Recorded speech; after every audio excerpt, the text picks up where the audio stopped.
السلام علیکم ورحمۃ اللہ وبرکاتہ۔ نحمدہ ونصلی علی رسولہ الکریم۔ آج کا ہمارا موضوع ہوگا تقلید کیا ہے۔ تقلید کے بارے میں اس کی تعریف یوں بتائی گئی: عبارت عن اتباع الانسان بغیرہ فیما یقول او یفعل بلا دلیل ولا حجت۔ تو میں سمجھانے کی کوشش کرتا ہوں، تقلید جو آج ہمارے درمیان اتباع سے زیادہ مقام پا چکی ہے۔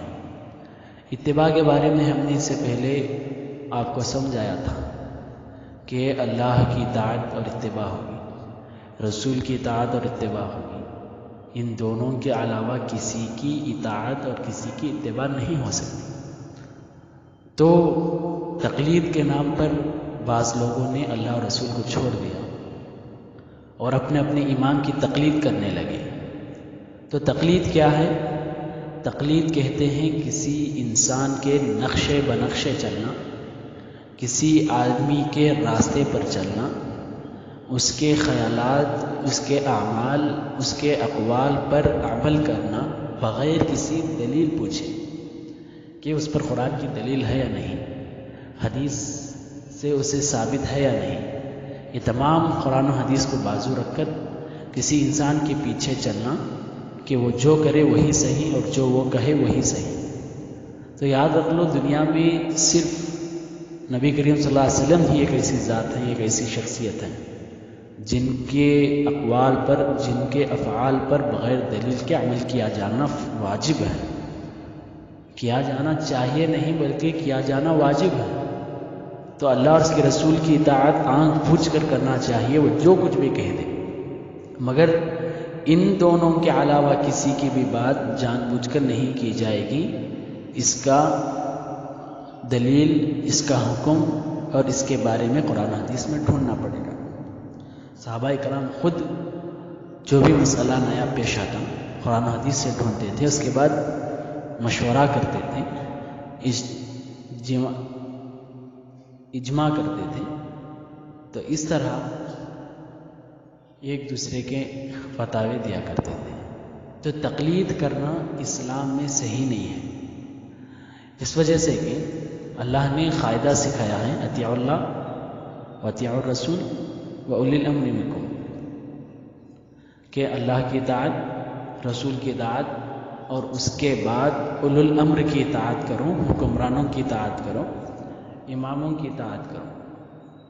اور اس کے بعد اللہ نے واضح کر دیا: فَإِن تَنَازَعْتُمْ، اگر تم جھگڑا کرو گے، آپس میں اختلاف ہو جائیں، تو تم اماموں کی طرف مت جاؤ، اللہ اور اس کے رسول کی طرف مت جاؤ۔ تو آج ہم اور سارے مسلمان اس بات کو تسلیم کرتے ہیں کہ اللہ کی اطاعت کی جائے گی، رسول کی اطاعت کی جائے گی، جو ہمارا حاکم ہوگا اس کی باتوں کا حکم مانیں گے، ہمارے امام جو ہیں ان کے حکم کو مانیں گے، اور جب اختلاف ہو جائے تو قرآن و حدیث کی طرف لوٹنا ہوگا، امام کی طرف نہیں۔ تو آج ہمارے درمیان اختلافات اتنے زیادہ ہیں کہ عمل سے زیادہ اختلافات ہو گئے۔ تو ان اختلافات کو ہم قرآن و حدیث میں ڈھونڈنے کی ضرورت ہے، نہ کہ ہم اماموں کے اقوال میں ڈھونڈنا ہے۔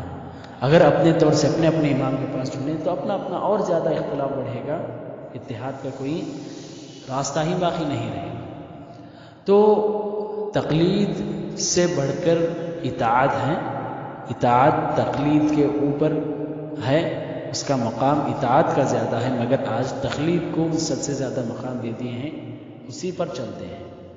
اب دیکھو، میں نام لینا نہیں چاہتا کہ امام ابو حنیفہ ہوں، مالکیہ ہوں، امام شافعی کے شوافع ہوں اور حنابلہ ہوں، اور کئی ہیں جو گمراہ کن فرقے ہیں، یہ الحمدللہ اہل السنہ میں کہلاتے ہیں۔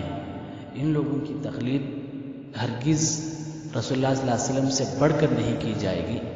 جو اللہ نے کہا، جو رسول نے کہا، ان باتوں کو ترجیح دی جائے گی۔ بعد میں کوئی نیا مسئلہ ہو جو قرآن و حدیث میں سمجھ میں نہیں آتا ہو، جو قرآن و حدیث میں جواب نہ ملے، تو اس وقت ان لوگوں کی ائمہ کی باتیں لی جائیں۔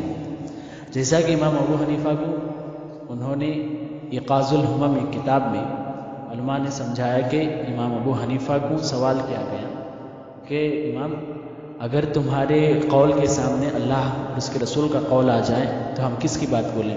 تو انہوں نے کہا کہ اذا صح الحدیث فهو مذہبی، اللہ اور رسول کی بات لینا چاہیے، میری بات کو چھوڑ دو۔ پھر پوچھا اگر صحابہ کی بات اور تمہاری بات خلاف نکلے تو ہم کس کی بات لیں؟ تو انہوں نے کہا کہ صحابہ کی بات لیو، میری بات کو چھوڑ دو۔ تو صحابہ کے بعد تابعی امام ابو حنیفہ ہیں۔ تو اس وجہ سے ہمارا جو ترتیب ہے، جو ہمارا درجہ ہے، وہ اللہ، رسول، صحابہ، اس کے بعد ائمہ آتے ہیں۔ ان تینوں میں ہم پہلے دیکھنا چاہیے، ان تینوں میں ہماری دلیل نہ ملے، ہمارے لیے حل نہ ملے، ہمارے پریشانی کا راستہ نہ ملے، تو اس وقت ہم اماموں کے پاس لوٹیں گے۔ مگر آج ہم اللہ اور اس کے رسول کو بازو چھوڑ کر اماموں کو ترجیح دیتے ہیں، یہ غلط بات ہے۔ جس وجہ سے اکثر علماء کا اس بات کا اتفاق ہے کہ تقلید صحیح نہیں ہے۔ بن باز رحمہ اللہ، ابن عثیمین رحمہ اللہ، ابن تیمیہ رحمہ اللہ، تمام لوگوں نے فتویٰ دے چکے ہیں کہ تقلید صحیح نہیں ہے، اطاعت اللہ اور اس کے رسول کی ہوگی، کسی اور کی نہیں ہوگی۔ اللہ سے دعا ہے کہ اللہ تعالیٰ ہم سب کو ان باتوں کو سمجھنے اور ہم سب کو اللہ اور اس کے رسول کی اطاعت کرنے کی توفیق عطا فرمائے۔ آمین۔ السلام علیکم و رحمۃ اللہ وبرکاتہ۔